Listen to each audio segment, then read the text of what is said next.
Okay. All right, Jim, it's all yours. Thank you, my friend. Thank you, Alex. Thank you, everybody. It's great to see you all, and nice to have you all back on the meeting agenda schedule.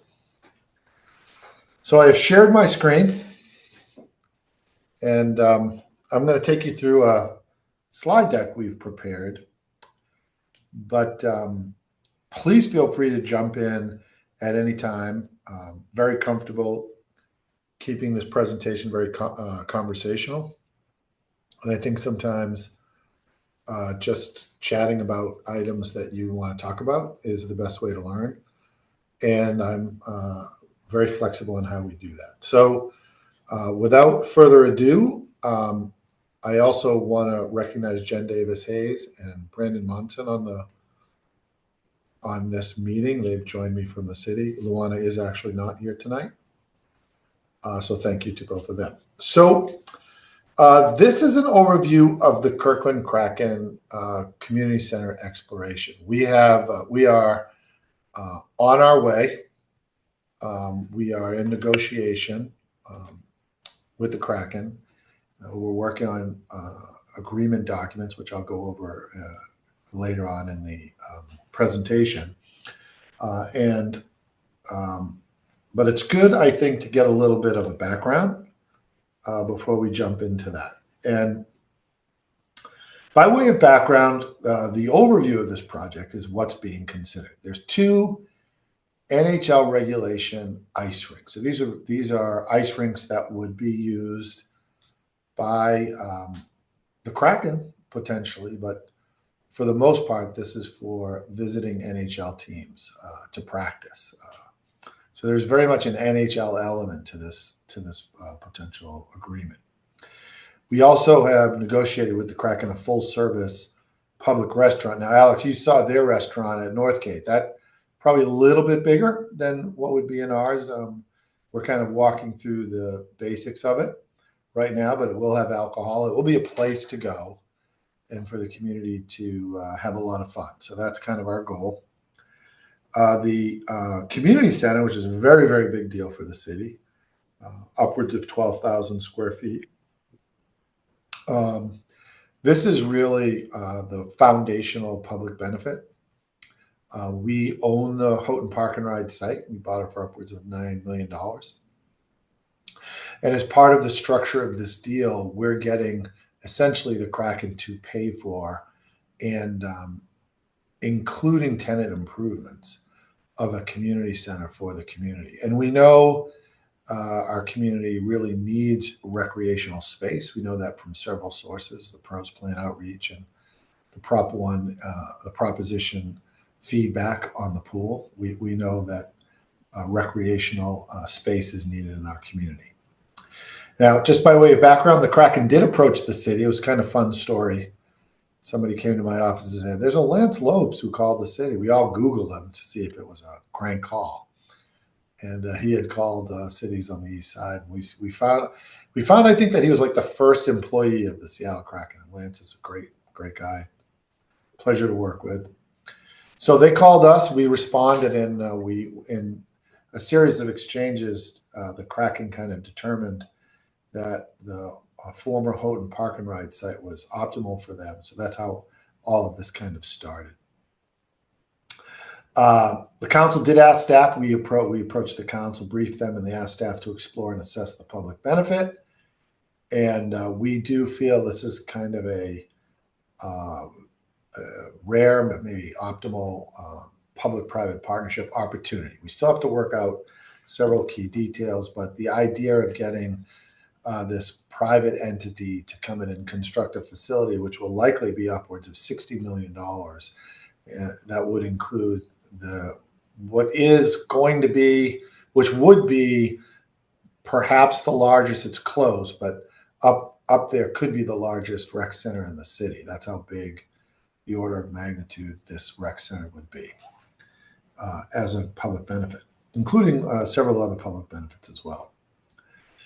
So a couple of really important points. I like to say this over and over again for people to, as they kind of assess what we're doing. This is we are not asking for new taxes. This is not the pool proposition. It's fundamentally different. This is a public-private partnership. So the facility itself is going to be built with private money. Now, I've already told you the city's contribution. We bought the land. We bought the land a while ago. The construction itself would be privately funded as well. That's the riskier part of the construction. So the way the deal is structured now is the Kraken would fund the construction of the Iceplex, including our recreational facility. And then there's a couple of paths that we would embark upon once the facility is finished. The most likely of those paths would be that the city floats bonds, buys the property, and the Kraken leases it back for the life of the debt or beyond the debt. And we form a partnership around those terms. And the city, in all scenarios, keeps ownership or takes ownership of the entire facility. I think the most recent give and take is around 34 years. I think that would be the idea. We did hire a firm, and we know this has enormous potential to catalyze economic growth, jobs, housing, commercial. We even hope that perhaps with the development on the 85th Street station area plan that we could inspire a hotel to come, maybe even a convention center. We're pushing on that, and Jen Davis Hayes is on the line tonight, and she's working on that.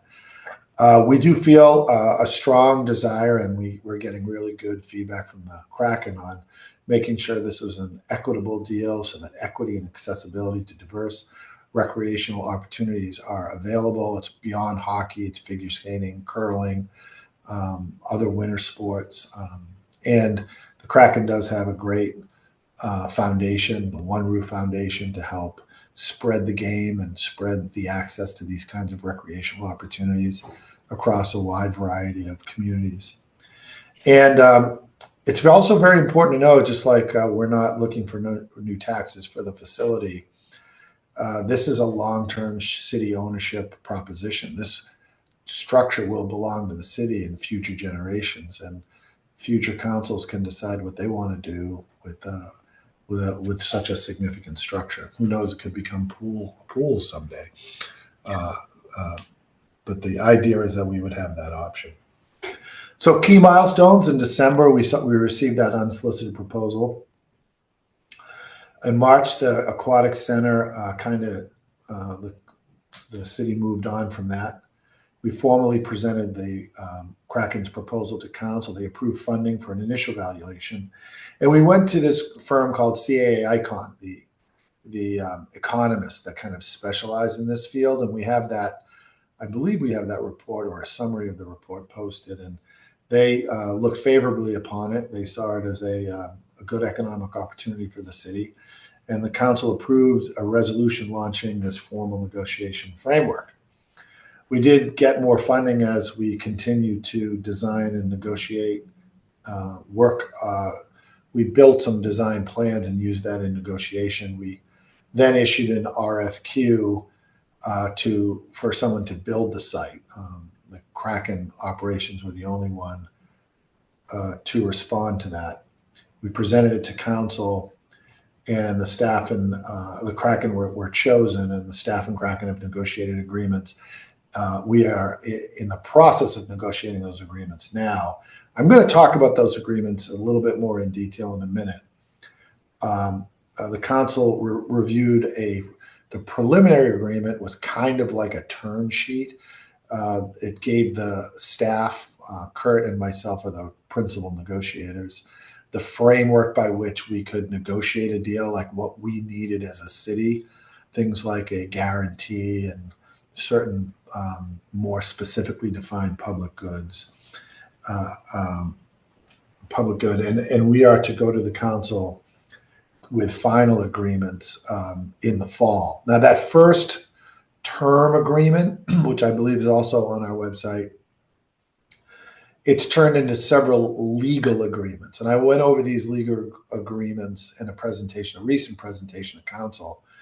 They are things like an agreement to lease, which is almost like a purchase and sale agreement, where we outline all of the exchange of promises that we'll need should the deal actually happen. And we have circulated the agreement to lease now. We also have a ground lease, which is the structure that would allow the Kraken to build a property on our Houghton Park and Ride site. And we're working on an operating lease as well now. So there's a lot of very detailed closing type documents that we need to work through, and we're actively doing that. The Kraken lawyers, our lawyers, and our negotiation team. So that's kind of the state of play, the history and the state of play. And those discussions are very productive. We're still working on several things. We're still ironing out some very key design elements. We're still working through the guarantee provision.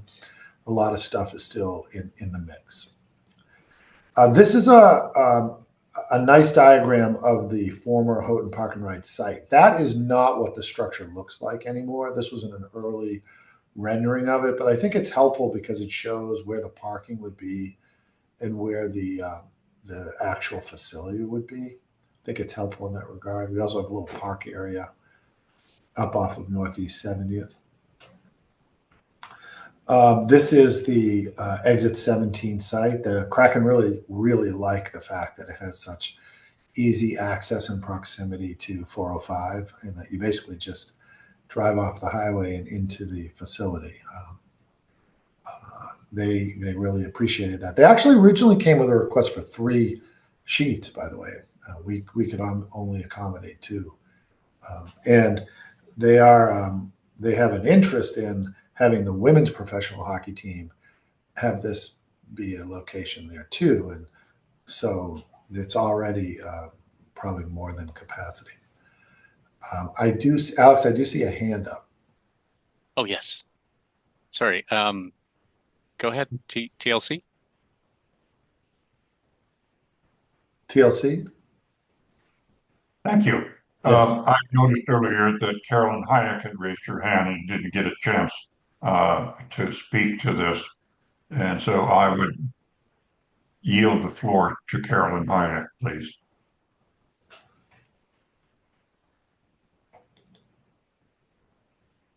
Oh, yes, Carolyn. I didn't have any questions. Okay. Well, now we know the system works. Kind of. Since we have a pause here, I remember seeing some plans by Sound Transit to modify this intersection. Do you know if that's still going to be in effect, and do you know how that's going to change with the new facility potentially? Well, there's you're not speaking about the easement. I don't believe so. Yeah, go ahead. I do think there are plans to modify the roundabout or the entrance and the like, but I'm not up to speed on the latest developments in that Okay. regard. There would be a transportation plan associated with this project, so I think there would be an alignment there. So this is... Oh, sorry. Do we still have a question there? Yeah, go ahead. TLC? Yeah. No, I think his hand didn't come down. Oh, okay. Sorry. So, yes, so thank you. Let me just click on this. Okay, so some potential community benefits. Well, I think we start the community benefits, and I'm going to talk about these more in a later slide, but with the community recreational center for the city. Like, that's the foundational community benefit. But there's also a lot of potential community benefits brought by the Kraken themselves. There's the One Roof Foundation and all the programs they help subsidize. And as I noted, this is a multi-generational opportunity: children, young adults, older adults, hockey, figure skating, curling. There's just a lot of opportunities to recreate. The facility itself, we hope to be a social gathering space in that area, which is needs a little bit more, I think, things for folks to do in that spot. We've got some feedback from the neighborhood association up there and really pushed hard for this restaurant. There'll be a place for the community to convene, but it's mostly a lot of the feedback we got about athletic activity, recreational spots for people to engage in. Now, there's also enormous, we hope, fingers crossed, economic development opportunity. We have a really good model of, I think it's upwards of $7 million a year being injected into our local economy. I can double check that through the report. But there's a lot of folks that come in for tournaments, and they come from everywhere. And with this facility here, we would be a center point for that, and kind of hopefully a magnet for folks to have their tournaments. In addition, we have high hopes to be kind of a niche spot for NHL teams, franchises. We hope to have folks visiting there, coming from around the country to visit their team, watch them practice, and then take a ride over the bridge and watch them play the Kraken. So there's a lot of economic energy, a lot of recreational activity, and hopefully a lot of placemaking that the area would bring. The One Roof Foundation as well really has a lot of philanthropic initiatives, children in schools, underserved children in schools, as well as climate change. It's a big pillar for the One Roof Foundation to environmentally sound initiatives. Sorry, Curtis, did you have a question? I do, thank you. Yes. Uh, my questions about what are referred to as the former Park and Ride at Houghton that have currently substantial outdoor support activities. And I don't see that the future plan directly addresses outdoor activities.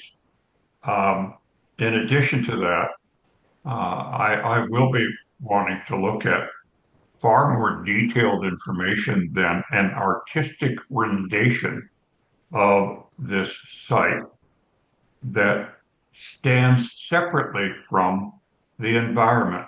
And I've seen this before in Kirkland, where a developer puts forward a lovely artistic rendition that does not show how it's going to look, how it's going to work in the overall environment.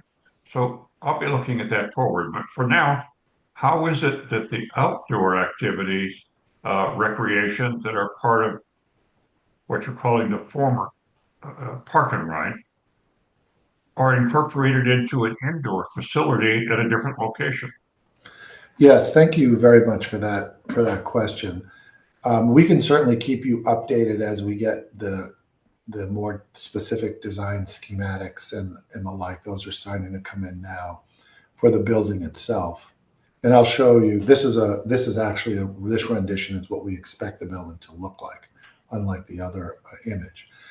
My understanding is that we already have a place for the community garden. We had some property donated to the city. I think it's in the Houghton area.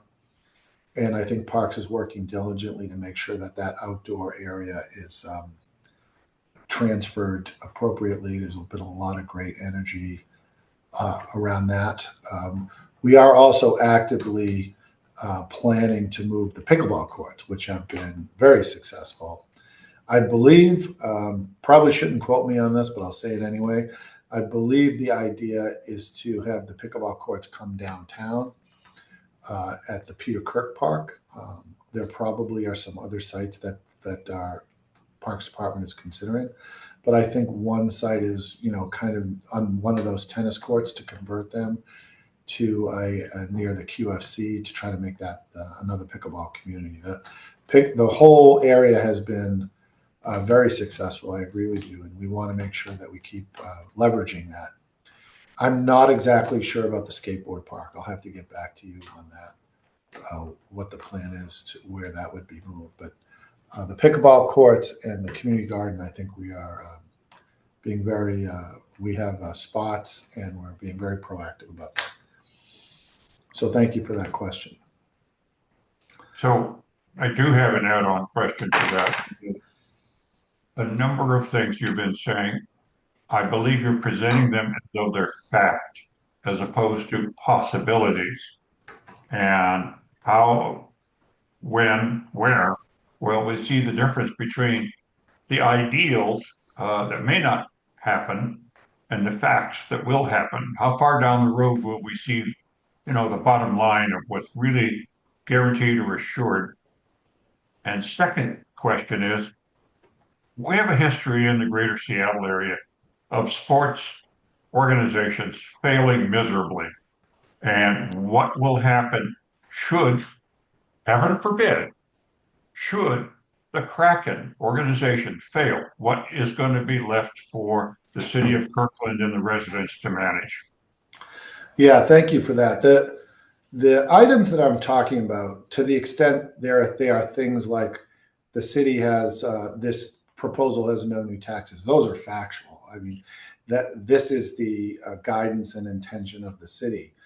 The answer to the question, which is another really good one, is the evidence of that will come through the actual agreements. Like the agreements themselves will show you the terms and conditions, the more specific application of the things that I'm talking about. And the first place I would look is the document called the agreement to lease.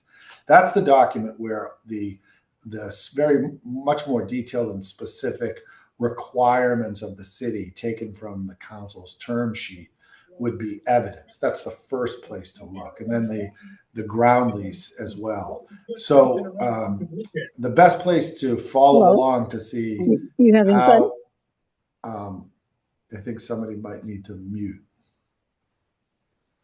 The best place to follow along to see how all of these concepts come into the world is through the actual legal agreements. And we'll make those available as soon as they are negotiated. We're going to bring them to the council.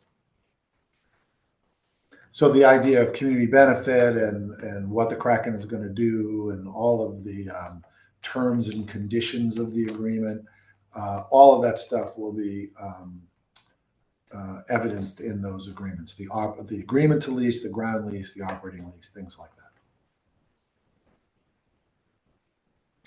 Okay, so here's the floor plan. This is kind of this is one of those things, Curtis and everyone, that we are currently have our architects and design teams working on and reviewing. So you could see the two sheets of ice next to them. It's not quite as big as Northgate, which Alex saw, but there'll be seats to see stands in between the two rinks. So they'll be looking out at each rink. And there'll be a lot of viewing areas on both the first and second floor. At least I believe that's the case. I'm not exactly sure where all the viewing areas of the rink would be, but this is what it actually looks like. And all the locker rooms and other essential facilities associated with the rinks. Here's some images of the Kraken restaurant. Won't be this big, probably won't be this elaborate, but this was something where we heard loud and clear from the community. We actually wrote it in very specifically into the agreement. And again, as Curtis reminds, the square footage, the structure of the restaurant, what it's capable of doing, all that will be enumerated in the legal agreements. We really hope to create a fun sense of place at the facility. Here's some more detailed, as promised, potential. These are potential community benefits. The community center itself will have a divisible multi-purpose room, multi-purpose activity and wellness room, a youth recreation room, a weight room with cardio machines, and hopefully an administrative and operation space. That stuff is being negotiated as we go. It's very, this is done in partnership with the Kraken, so we have to make sure both sides are satisfied with it. And this is that area where this is our benefit. They're building this space for the community, so we have to work through these issues. Some potential programming include fitness classes, educational artistic classes, preschool, music, movement, general education, youth camps, personal training, drop-in cardio, weight room.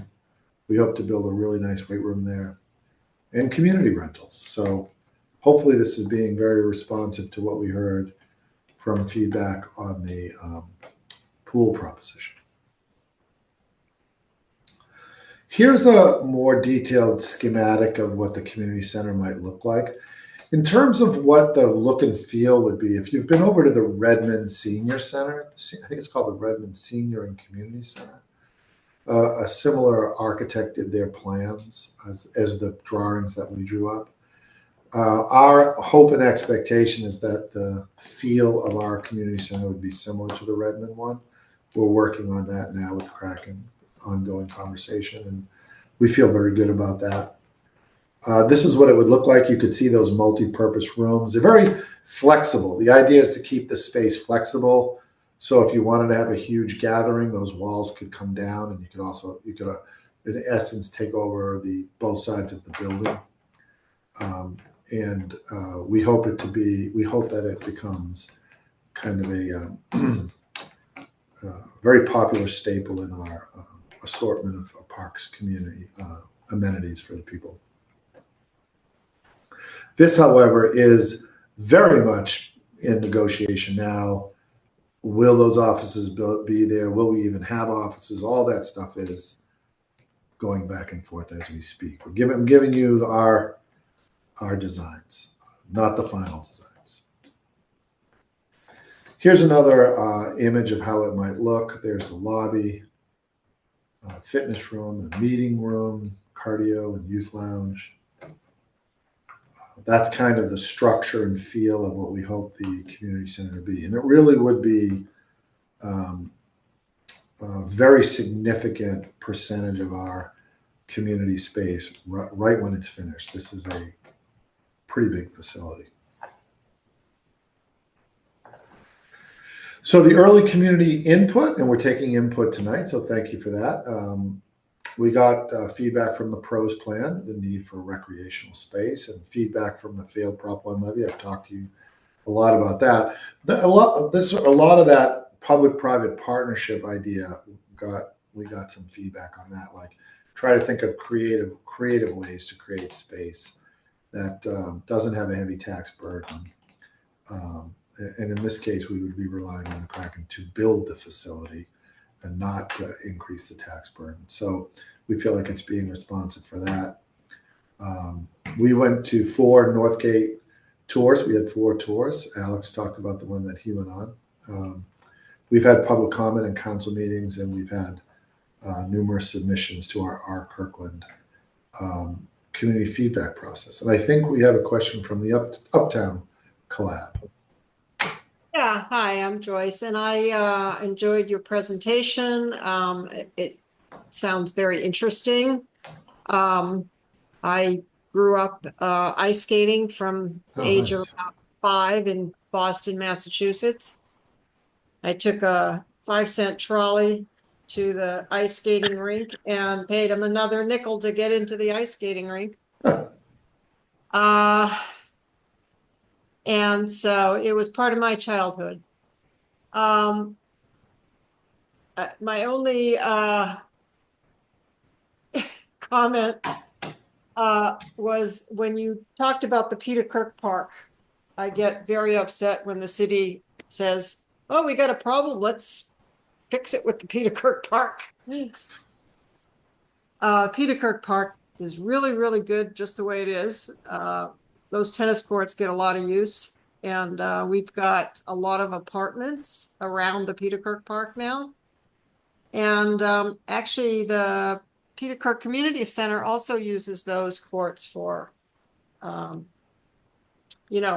camps. Yes, thank you for that. I don't really know how firm that is, so I'm probably oversharing, but Any chance you can have a pickleball court outside, which would also address the gentleman's concern about outdoors? Any chance you could have a pickleball court in that park in your rendering? Yeah, I don't think there's enough space. I think we're already a little bit constrained for space. And I am pretty confident that there'll be a whole process around the pickleball, and they probably have other sites in mind. But I do think that we could have a conversation about your concerns about the downtown site. I think it has real potential, but your concerns are certainly quite valid. I would also say that I'm from Boston and learned how to skate on a frozen pond in Lexington, Massachusetts. So we have that in common. Yeah.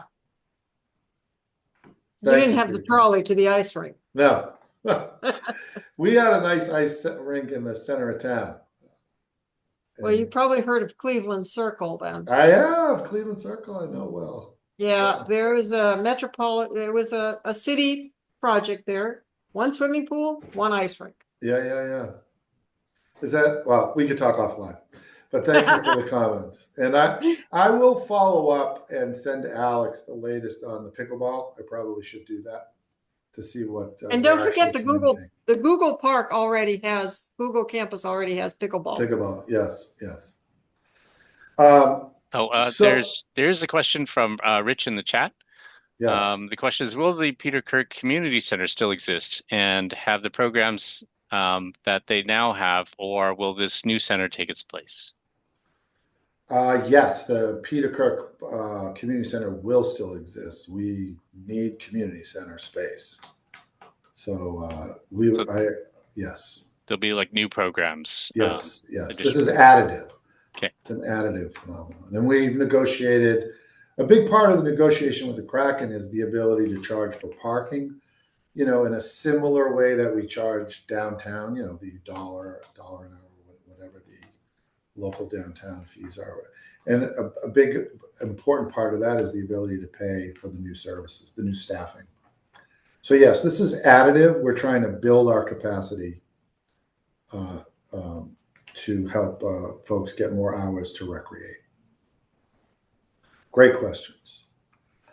So anticipated next steps in the fall, we're working hard finalizing these agreements, and I talked about them, the agreement to lease, the development agreement, the ground lease,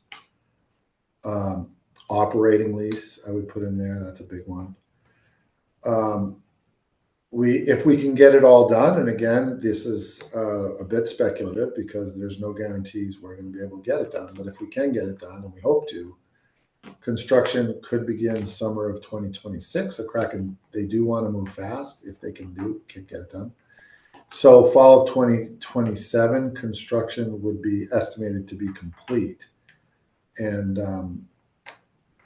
that's a pretty aggressive timeline. So we do have a commitment to maintaining service levels and to relocate the features. We've talked a little bit about that. Those are our wonderful pickleball courts and the skate park and the community garden. So we have and I gave you some of my insight on that, but I'll follow up with Alex about the latest on where the Houghton park and play amenities are going. So stay tuned on that. We do have a dedicated website with this QR code. Follow us in This Week in Kirkland. Please, if you haven't signed up for our newsletter, we'd love for you to do that. We do make presentations at council meetings. Kurt and I will probably be doing a full study session in October, so please stay tuned for that.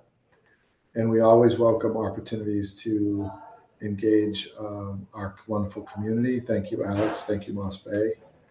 And I'm happy to come back as we have more information. Okay. Any final questions for Jim today?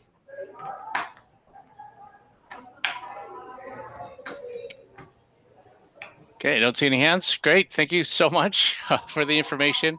We definitely appreciate you coming with us, joining us today and answering our questions. Okay. Thank you, everybody. We'll post all the links on our website as well. Thanks, Jim. Okay, thank you.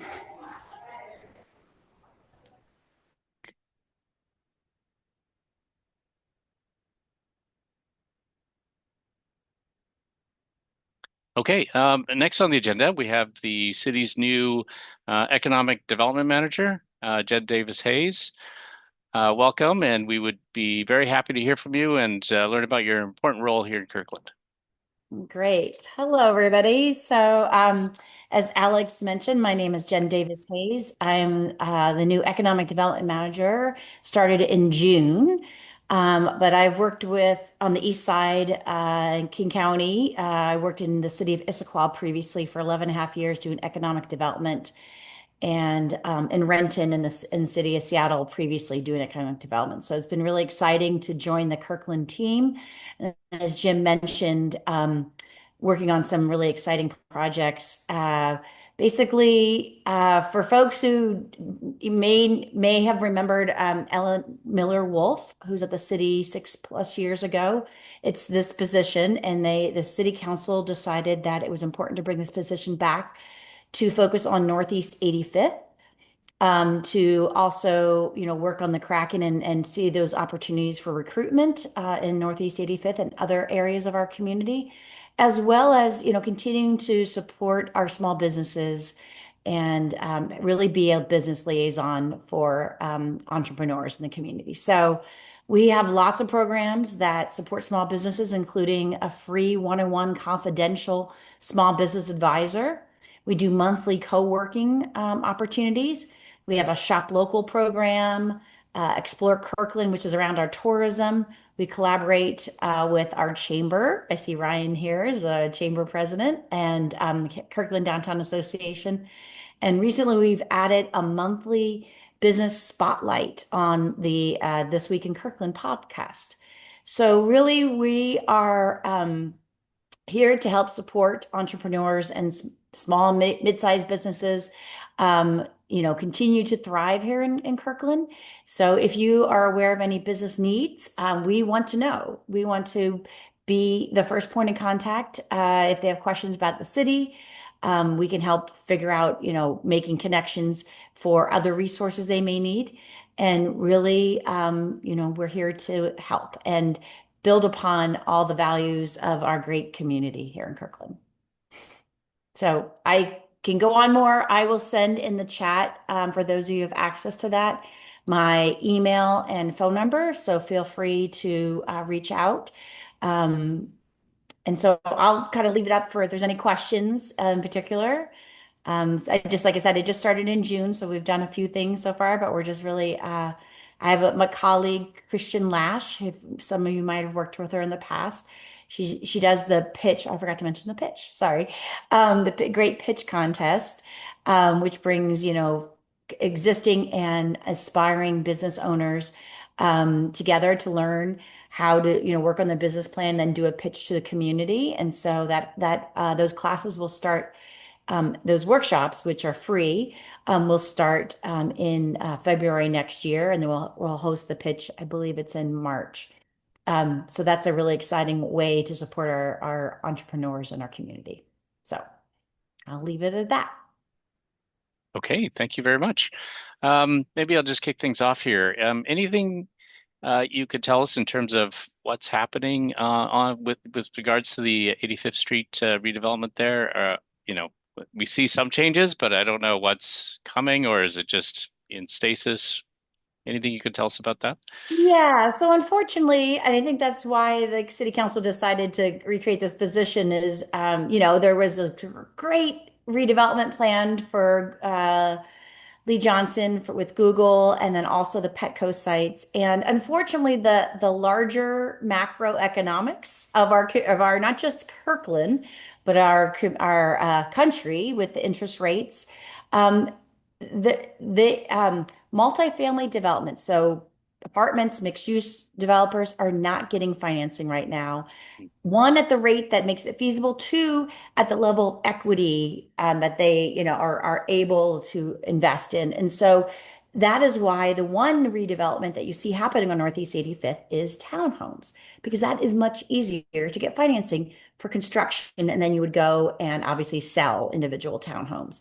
And so we saw that flip happen in Issaquah, where it was multifamily builder, outbidding everybody. And then all of a sudden, townhomes. So there's not anything imminently happening as far as this new development is going to happen. But I am working with Madison Development, who owns Petco. They happen to actually have their headquarters in Issaquah, so I had a head start on knowing them. And we're talking about what we can do to activate that space that makes sense. Also, we're starting to build those relationships with the property owners and with developers, so that when the market changes, we'll be ready to kind of do that. And so, as Jim mentioned before, looking at can we do hotel recruitment? Is there conventions center opportunities? And so, started doing some outreach with some represent brokers who work in that field. So, doing a lot of legwork right now.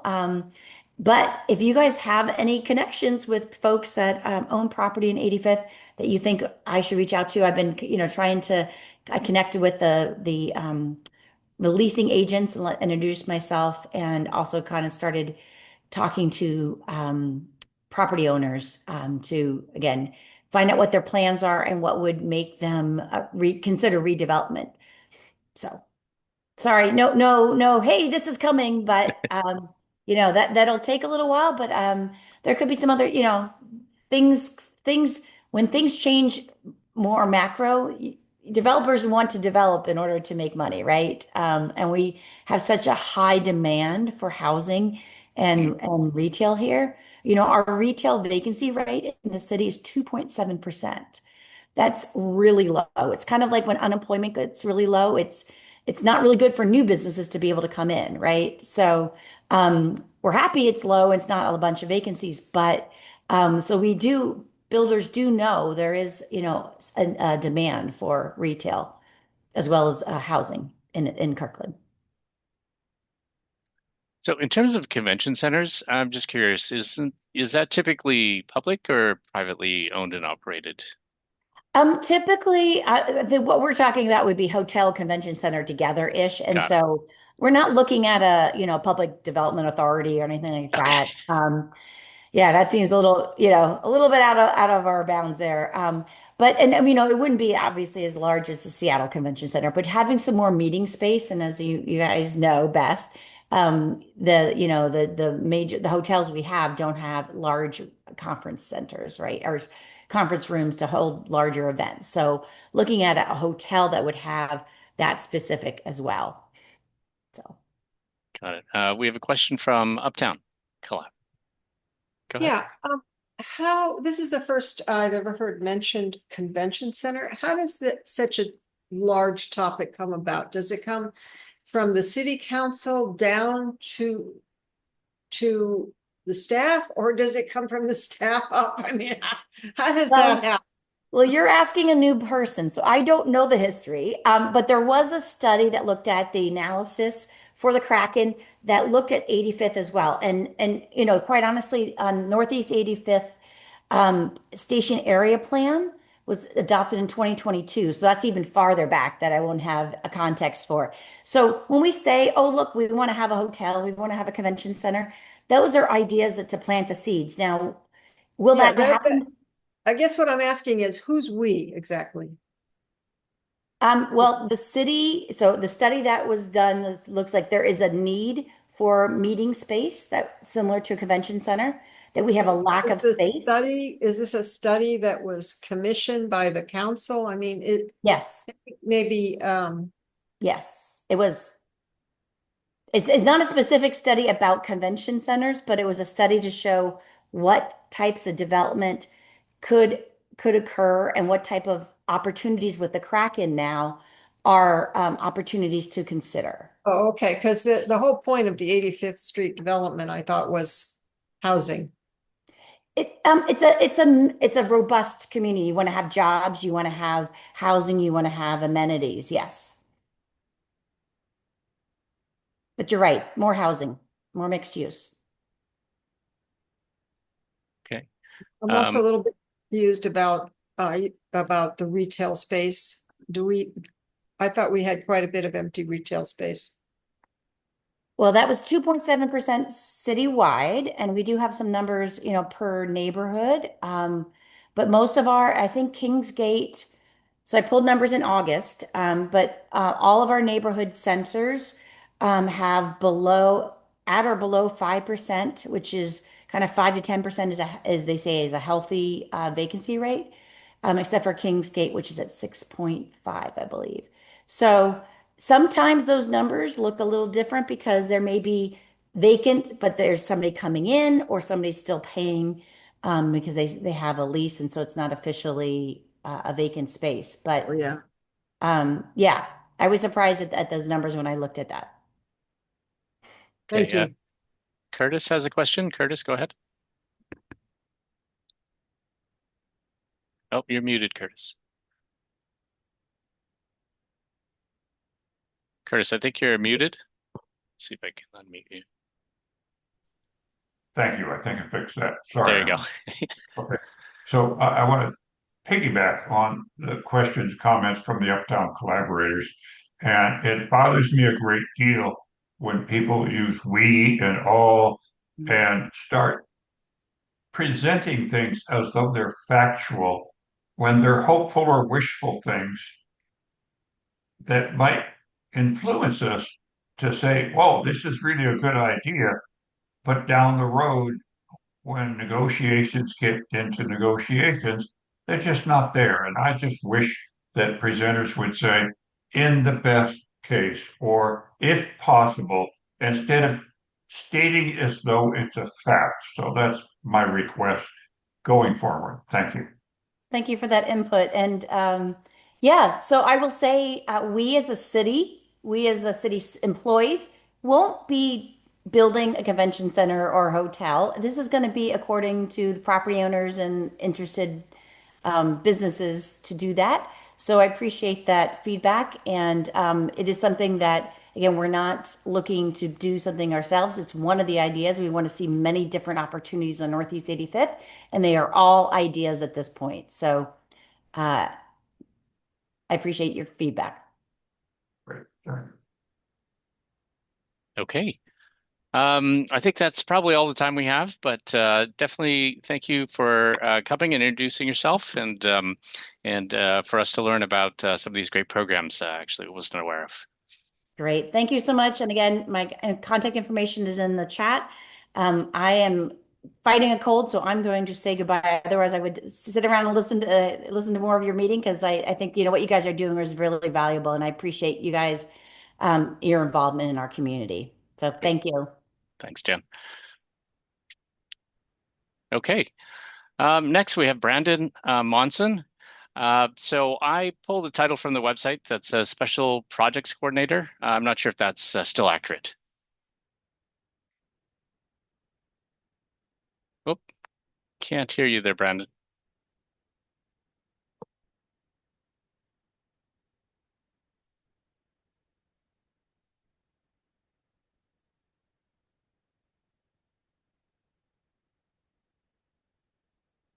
No, I can see you. I can see you're unmuted, but can't hear you.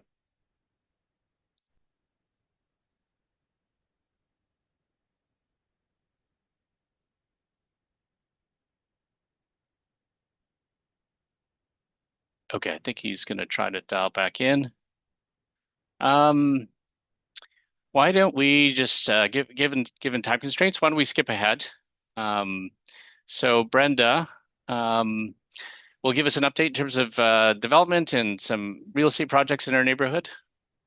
And can everybody hear me? We can hear you, yes. Perfect. Let's move on to the next slide. Oh, sorry. Do you want me to share yours? Yeah, go ahead and share. All right, hang on a sec here. Oops. Let's try this. I just got a new computer and it's not quite doing what the old one did. Okay, so last year I did this update in November, so it's a little bit different, but I wanted to show just really quickly, and these are actual facts taken from the Northwest MLS. So it's not me projecting my thoughts, it's what's in the Northwest MLS. And right now we have more active properties than we had last November or November of 2023. Price range similar at the low end, but we have a couple homes that are in the $6 million range. Median price, however, has not gone up. It's gone down a little bit. It's just under 1.3 million. Average price per square foot, 893.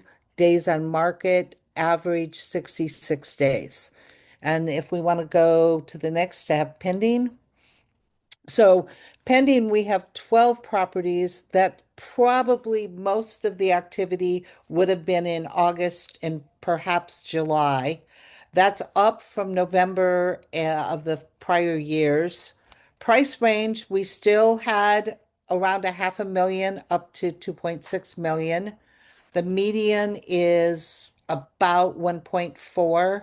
So the median of active and pending is very, very similar. And both of, when I took the picture, both of them happened to be new construction that fit that price point, were the new construction project that's up behind the Portsmouth. Sorry, And could you put this on full blown up? It's really hard to read. Sorry. Okay.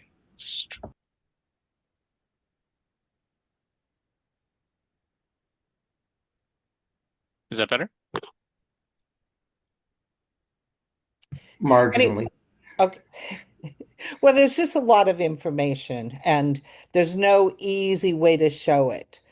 But the bottom line is we are seeing not so much a change in the purchase price of active homes. Homes that are under contract tend to be more in the 1.3, 1.4 area. Average days on market 23, which is pretty low for pending. And we can skip to solds. Um, Again, the numbers are pretty high for the number of sold properties.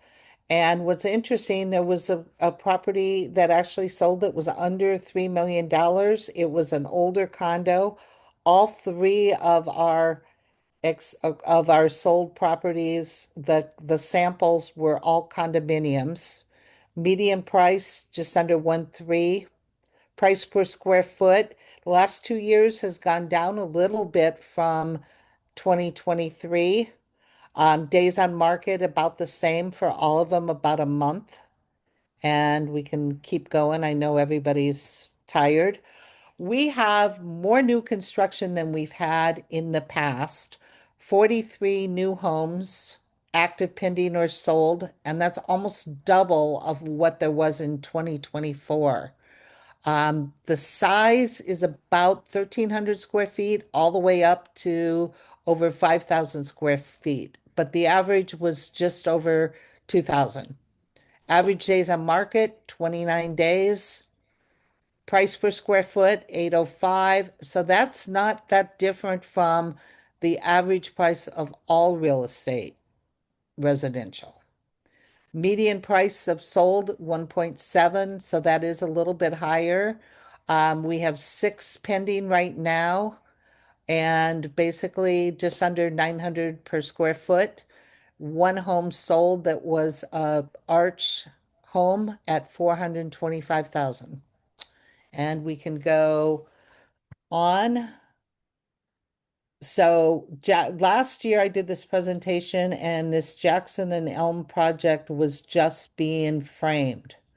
It's 22 townhomes. They're right behind Portsmouth, and the current price range is just over 1.2 to 1.9, just under 1,700 square feet to about 2,400 square feet. And we could go on. And Copper Creek. This is an unusual project. This builder is one of the few builders that will build condominiums. It's difficult for many builders to get insurance when the units don't touch the ground. So a townhome is an easier product to insure because each unit touches the ground. And I'm not sure why that matters to insurance companies, but it seems like it does. This Copper Creek project is listed and they're selling between 2 and 3 million. And we can go on. The same company is building the product that is across where the US Bank building is. Picture on the right is what it looks like today. Picture on the left, and again, I have no interest in this project, but this is a sketch that they have provided the public. It's 26 units of residential on top of retail, 1 to 3 bedrooms. From what they've told us, they're going to be priced between 1.3 million and 3.5 million. But again, I don't know. I'm not involved with the project. And we can move on. Last year, we had the Monarch project on the radar. It's still on our radar, and the interior work has begun. They expect to finish towards the end of the year. And I think this was a very, very complicated project, trying to do quite a bit of work in a small space. But it looks a lot bigger now that they've got the outside framed in. Is that on the intersection with Lake? Is that what that is? No, the Monarch project is just east of where the US Bank, or just west of where the US Bank building is, on the opposite side of the street. Oh, So okay. near Marina Heights. It's it's been a very long project for them. Just in general, market observations, Kirkland, Moss Bay is still very desirable. Interest rates have tempered the market, but it still is a buyer's market. About 1/3 of the properties on the MLS were under contract within a week or less, but the average is 32 days. And so what tends to happen is if you've got a really unique property, something that's really special, maybe it's a view, maybe it's something special, it will go under contract very, very quickly. And then the rest of the homes take a little bit longer to sell. We have a much higher price variation than many other parts of the city, from 300 million to over 6 million. And last week when I did this, the 6 million range was active and it is now pending. So there are still people out there buying properties. We do need more affordable housing. We've made small inroads, but we have a long ways to go. I would expect to see more of the middle housing air due to an increased focus from the city and more laws supporting middle housing. And Kirkland, as differently than some of the other cities, has chosen to do more of their housing in kind of the middle housing instead of the big tall apartments downtown. And I'm gonna kind of make a statement that I still see quite a few empty storefronts. But I know that we are getting new businesses coming in, but we still have some empty spaces. And I think that's it if nobody has questions.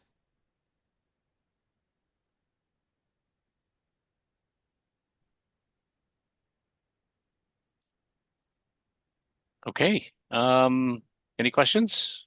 I don't see anything in the chat. All right. Thank you for that comprehensive review as always. Lots to think about there in terms of what's happening in our community. Thanks, Brenda. Okay, let's see if we have Brandon's microphone fixed. Hopefully I found my voice. There you go. We got you. Great. Sorry about that. Just had to, restart it, come back in, Sure. try it again. I'm actually going to share my screen really quick. Perfect. After I introduce myself. So my name is Brandon Monson, Special Projects Coordinator. Basically, that means that I run our volunteer program, and then I manage projects that Jim decides sound really cool for me to manage. I get to work on a lot of different things for the city and try and move those along.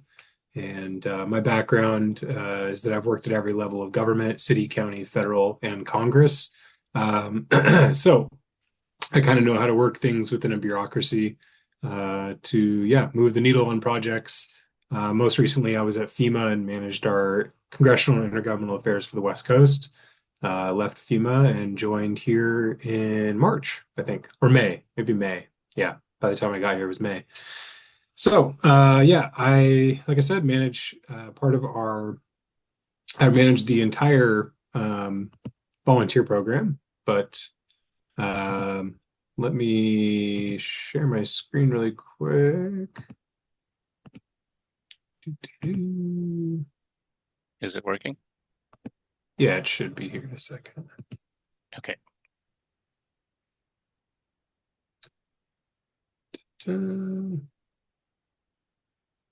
It's so much easier in Teams, I will say that.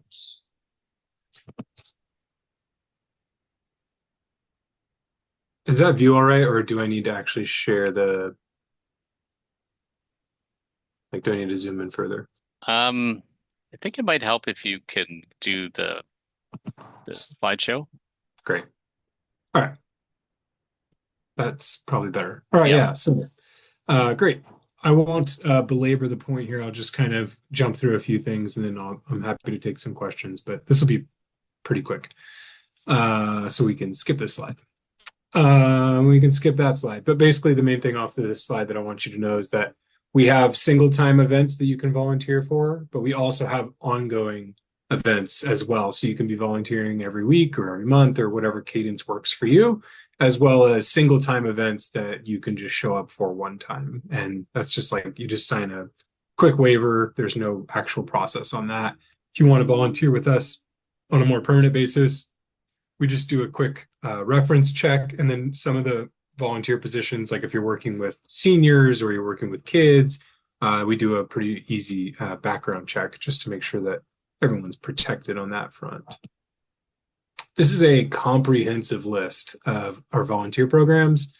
As you can see, there are quite a few. The way this works is that every program area within the city has a liaison for the program that is listed here. And then I am the main point of contact for all of the programs. So I work with all of the different liaisons to ensure that we get all the volunteers in the system, folks show up, they're able to log their hours, all those things that go into that. Is there a, Sorry, sorry, yeah, Brandon. what's it? I was Go wondering, ahead. is there a central portal where all these opportunities are consolidated, or do people need to Yeah. go to individual sites for that? Yeah, Kirkland volunteering. So I think it's kirkland.gov/volunteer or volunteering. But yeah, all of these resources are listed on there. It doesn't come up in this form as like one giant list, but if you click on the little down tabs, you can see all the different areas. So like there's like a green section if you're interested in being outdoors, that'll have all our outdoor programs, for example. So one I really like to highlight, it's kind of our bread and butter, the Green Kirkland partnership. I imagine as engaged as you all are in the community, that you have likely have been involved in a Green Kirkland partnership event or know someone who has. But basically, they're just stewards of our parks and natural areas. I went out with them and we did some invasive species removal, which really just meant that no one told me to wear long sleeves, and I got really cut up by some blackberry bushes. It was a good time though. I liked it. I enjoyed myself. It was good to get out of the office. So the Green Curriculum Partnership is we have really great stewards with that program that really they manage the program areas by themselves, just volunteers. But we also have like one-time events that people just show up for, especially with all of the large tech companies in the area. They love to volunteer, and so they'll just kind of send a team out one time and come clear some invasive species and then go back to their day. We have all sorts of parks maintenance projects, just kind of making sure our parks are clean. You know, Kirkland parks are top notch. So a lot of that is due to our staff, but that final touch is really the volunteers making sure that on the day to day they stay clean in between our staff visits. Pet waste stewards, I don't know, I just love this program. I love the fact that you can just go replace the doggy bags that are all over town. So if you wanted to be a part of that program, you basically just volunteer to pick up the bags from City Hall and then replace them as you're walking around your neighborhood. If there's a bag station in your neighborhood, you just check on it and make sure it's full. Cross Kirkland corridor ambassadors. So again, just keeping the trail clean, making sure that there's no large items out on the trail, there's not a bunch of trash, and then just working with the staff to report anything that you see out there that we could help with. And then, like I said, special event volunteers. So, for example, this Saturday we've got City Hall for All. It's going to be a really huge event, and we've got a lot of volunteers. I got 25 volunteers right now, which is great. We can always use more. So, if anyone wants to volunteer this Saturday, we've got a spot for you. You can reach out to me by email, or you can go on the website and sign up on the website. But if you keep an eye on our volunteer opportunities page, we update that with the next special event that we have going on that you can volunteer for. Also, I have a volunteer newsletter that I send out every month. And that I always highlight 4 or 5 different areas every month that you could potentially volunteer with. Recreation program support. So this is really cool.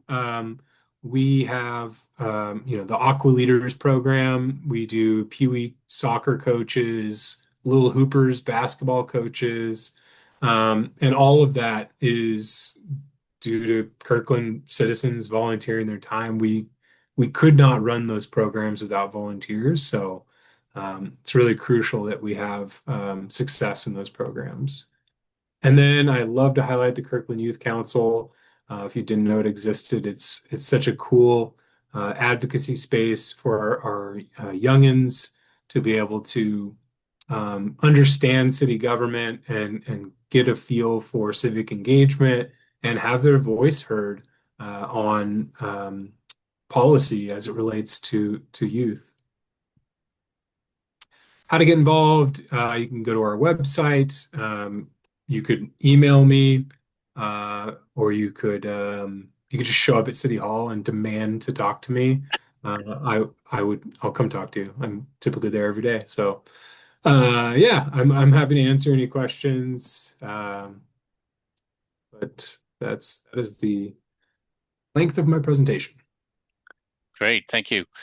There is a question in the chat from Arthur. Any chance that the Lake Street Wall mural project will get rekindled? Not sure if you're aware of that one. That is probably outside my realm, but happy to follow up on that. And I can email Alex the answer to that if that works, because I just don't have that answer at the moment. Yep. Any other questions for Brandon today? Okay, very comprehensive. Hang on. Okay, yep. Yeah, I think that's it. And appreciate you so much for sticking around, coming back on with the audio. This has given us a lot to think about, I believe. There's so many opportunities, a lot of which I was not aware of, but all the links, if you want to send them to me, I will post them on our website and on our Facebook page as well for everyone to look at. Great. Well, thanks so much for having me. Really appreciate it. And can't wait to get an email from all of you with your eagerness to volunteer. Perfect. Yeah, will do. Thanks. Take care. Okay. Sorry, let's continue here. So we're starting our community announcement section. And here we have a couple of local businesses that we're hoping will introduce themselves to us here. First is Ameena with Zoc Cuisine. Sorry about the delay today. No worries. Hello. Hi. Welcome. Hi. How are you all? Doing well. Great. Let me, if I am able to share my screen. Yep. With you. Let me see that. Okay. Sorry. I'm not sure if Oh, you're able to see something's that, coming. or I can just, talk about the restaurant. Sorry, it's not coming, I think. Oh, something's coming. Okay. Okay, we see oh, there you go. You're up. Okay.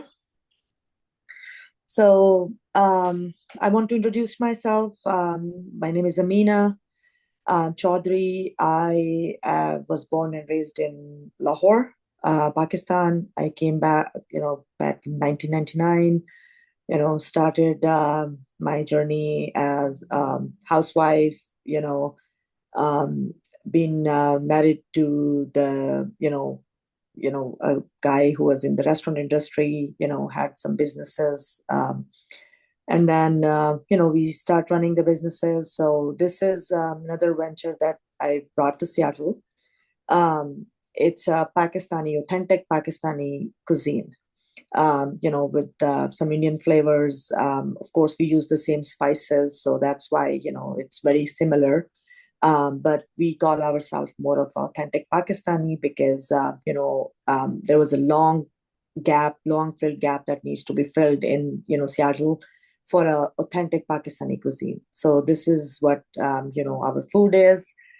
As you can see on the slides, it's more of we bring the grills to the table. It's more tandoori items, more of kadai items. I'm from Lahore, where it's a food city. So there is a square called Lakshmi Chowk where we go, and it's like a hand slaughter meat you pick and they cook in front of you and then they brought to the table in a wok. So this is what we brought a special thing to Kirkland. So inside, it was used to be a Lynn's Bistro, a French restaurant. So we updated it all and bring that very royal, traditional, with some modern look. So that's what we are hoping to get attention and grow. And main focus is to bring that authenticity to Kirkland area as a food.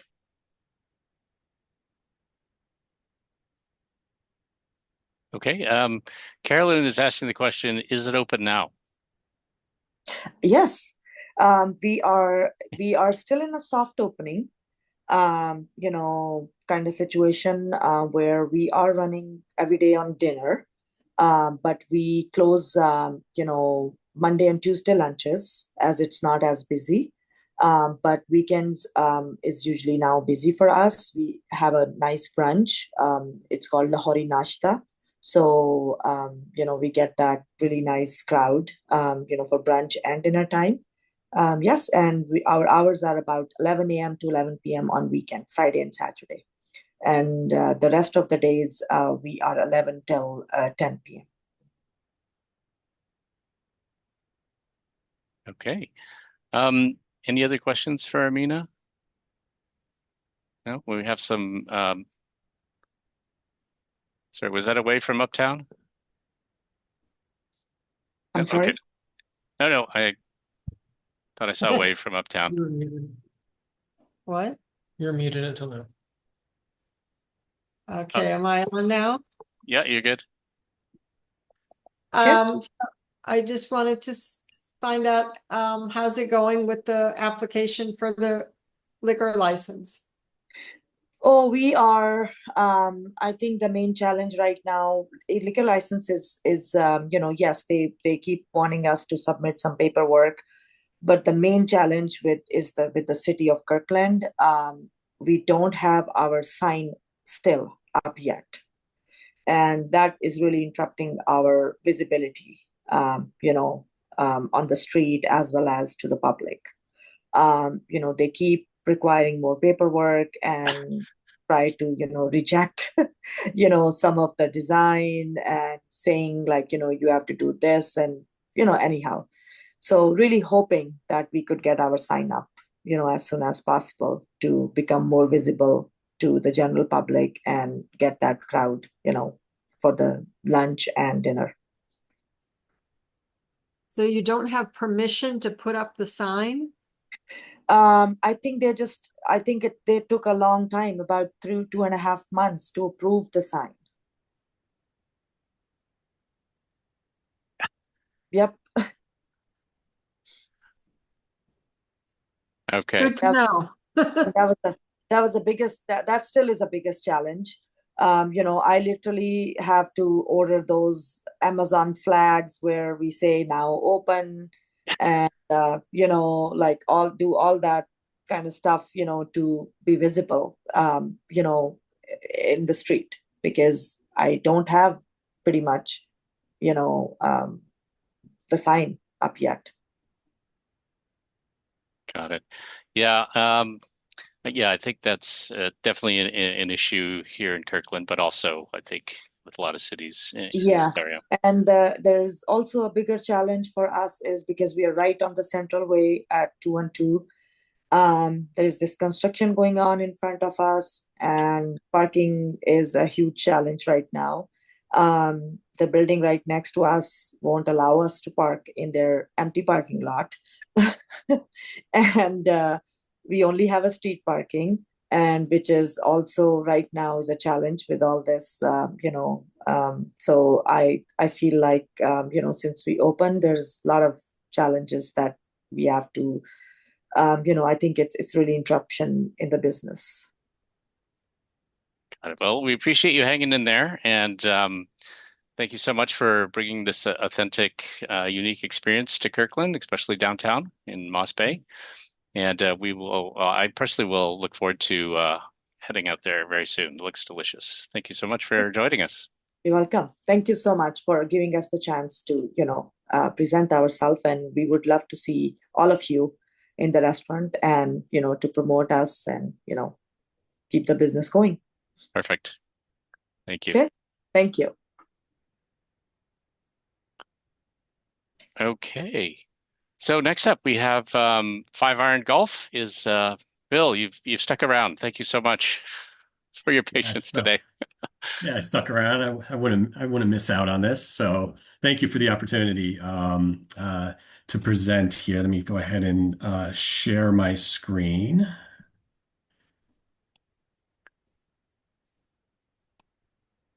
Let's see.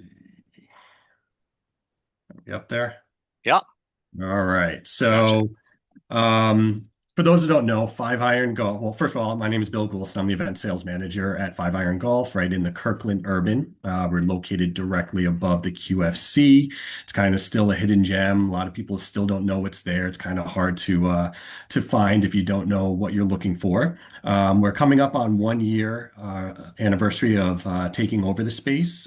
We took over the space from it was previously owned by Top Golf. So we've been almost a year in business right now, and a lot of great things to offer. Let's see. So a little bit about Five Iron Golf is our mission is to spread the love of golf by delivering a dynamic, entertaining, and customizable experience in an accessible and inclusive environment. Want to make sure, just basically bring the joy of golf to everyone, whether they're a first-time golfer or have been playing for years. I'll try to go through this quickly to respect everyone's time. I have a lot of information on here. So Five Iron is for everyone, golfers of every level, whether you're a serious scratch golfer with a monthly membership or just starting out in your golf journey. Our offerings appeal to golfers of every level. Memberships are very popular at our venue. We open at 6 o'clock in the morning, and members can come in for a couple hours, play a little golf, and then go to work. Corporate events, we deliver a dynamic and engaging entertainment venue, perfect for client meetings, team buildings, or good old-fashioned party fun. And then even if you're just looking for entertainment, it's not the only thing that's on our menu there. We have a full service bar, restaurant, and patio seating with yard games, cornhole, giant Jenga, and Connect Four. There's something for everyone there. So what makes a Five Iron? The simulators, we have TrackMan simulators. The practice play games are you can play over 100, or it's actually over 200 courses. This is a little bit old slide. Cameras and that will record your shot so you can improve everything. We also have Rudy is our golf instructor, so he gives private lessons. He is phenomenal. He actually just recently won what was it? The Western Washington, I forget the name of the cup now, but he came in first place and he was one stroke away from qualifying for the US Open this year. Quite a phenomenal golfer. We utilize TrackMan simulators. I won't go into all the details of those, but then here's some shots of our bar. So very spacious, open area, great spot to just come in and watch. Even if you're not playing golf, if you want to come in and watch the games, it's a great sports bar, television's all over, football season's here. So a great spot to just come in and with some friends and grab some food and drink. And there's some shots of the food. So there's something for everyone there, whether you want to come in for some pizzas or sliders or wings. The wings are probably one of our most popular. We do offer during happy hour and on football Sundays. Well, not just football Sundays, but on Sundays, a happy hour of bottomless wings. Very popular, where you can just come in and just enjoy as many as that you would like. Even some great other twists. So both meat and vegetarian options. One of our most popular ones is like an edamame pot sticker, and we have great falafel bites. So something for the palate for everyone. The venue itself is 4,500 square feet. I mentioned 4 TrackMan simulators. We have 3 lanes of duck pin bowling. I'll get to that in a little bit. 20 televisions throughout the venue, 16 inside, 4 outside, with a wraparound outdoor patio. Half of it's covered with heaters and fire pits, so it's great year round. Great spot to enjoy even when the rainy season comes in. Full audio and visual plugin capabilities, bar, and we do events as small as, if you want to come in with just a group of 6 or 7 people, all the way up to 200-person complete takeovers. Kind of cap it out at 150 during the winter months, just because the beautiful section of the uncovered patio is not really ideal in the winter months. That's just a quick layout of our space. I won't go through all of the details on there. It's a matter of time. Some other shots of our golf simulators themselves. We have the 4 of them going along the wall there with some couch lounge seating, bar tops, so you can view and watch your friends golf if that is something that they are into. And then here's another couple of great shots of just our patio. Great, some of the best sunsets that you can capture here in the Kirkland Urban. In addition to golf, we offer Detroit duckpin bowling. So if you haven't played duckpin bowling, it's just a smaller version of standard bowling. I kind of like to call it a combination between bowling, skee ball, and bocce ball. Because you're rolling a ball that is basically a bocce ball down a lane that's 20 feet, slightly elevated like you would as a skee ball. It's played just like standard bowling, with spare strikes, just the same. And the great thing is you don't have to wear other people's bowling shoes. You get to keep your own shoes on. There's lots of things. I touched a little bit on the sim rentals, but you can play over 200 courses. You can do a shot analysis with our instructor and kind of improve your game. And then there's also games for all ages and all levels. So I won't go through all these, but just some of the different games that are available, whether it's mini golf, targets, closest to pin, capture the flag, Magic Pond, which is kind of like a Pokemon game where you capture creatures. So you don't even have to be that good. Anywhere on the screen you hit, some mythical creature pops up. Already talked a little bit about the target practice, shot analysis. And then currently one of our golf simulators has multi-sport. We're looking to get the other ones on it too. So it kind of takes the golf club out of your hand. And you can play some foot golf or disc golf. So you're kicking a soccer ball or throwing a frisbee. As you can see, this person's playing some hockey. There's regular soccer. There is zombie dodgeball. So a variety of other different games that are available that just take you beyond the regular golf. And if anyone would like to come in for a tour, there's my contact information. Would love to invite you in and see if there's anything we can do for you. I spoke very quickly, so hopefully everyone captured what I was speaking there, and available for any questions. Yes, thanks so much, Bill. let me start things off. Quick question for you. So what would you say is the big differentiator between yourself and what was there before the Top Golf Lounge? So Topgolf Lounge, they had a different golf simulator. They use swing suites, and they're a little. I personally think the TrackMan is a little bit more superior. It's more for that. Um, uh, Really, if you're going to try to improve your game, where you can record and watch playback of your swing. So the technology is a bit better than the swing suites. And then also with the fact that we added in the duck pin bowling, that's something new that not all five irons have, but more of them that they are opening up are adding that added feature in there to kind of expand on the gaming opportunities. And with Topgolf, they tried to set it up there, and it kind of failed on their part because they didn't really put a lot into it. Their bread and butter is the outdoor venues. And that's what they really go for. They opened up the venue there in Kirkland as an attempt to get into that virtual simulator market. The But Five Iron really has a strong hold on it. They've been around since 2017, started on the East Coast, in New York, where they have 6 venues in New York alone. They're the largest growing one, constantly popping up new ones across the country. They're international, so they really have a strong footprint in that inside golf simulator market. Got it. There's a question in the chat from Carolyn.